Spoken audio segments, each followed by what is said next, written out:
off course to some softball action where the Tidehaven Lady Tigers had a huge district home game versus Columbus at home, and the winner of this game could most likely get sole position and take the district title there. And this game started really fast for Tidehaven. They were up there. It was again 3-0 lead, but Columbus would take care of it. They won this one 10-3, and again Columbus is the district champions there in that region there, but Tidehaven will be back in action still here this Thursday. Over to some more softball action where the Ganado Maidens were facing the top-ranked Shiner Lady Comanches. And this game went down to the wire just like game one did, but Ganado takes this game instead of Shiner. They're 8-7, so Shiner, there won't be action there until next week. And for Shiner Lady Comanches, they are officially the #1 seed there in softball for the entire district there of 2A. So props up there for Shiner, and they will have the #1 seed going into the playoffs. Over there at Victoria West, they played at the U Sports Complex versus the Marshall Buffaloes in district play.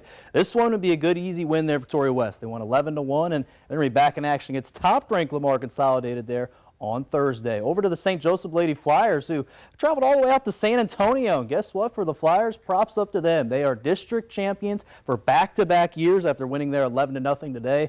Valerie Varela hanging 5 hits in total, and pitcher Shane Meismer again has been outstanding on the mound. Went 5 innings today, had 8 strikeouts, and again for the Lady Flyers, back-to-back district champs, and they're going to be having a little playoff warm-up game against Bishop there from Corpus area. I'll be at home at the Field of Dreams next Monday night. Over to some baseball action where the Tidehaven faced the Industrial Cobras there at home tonight, and both these teams were kind of in the middle of the pack in the standings here in 3A, and this game ended up being a pitching battle, but Industrial would get the win there at the end of the day, 2-0. And after the game, we caught up with Industrial head coach Mike Medina about how he felt about tonight's win and what they need to do this Thursday.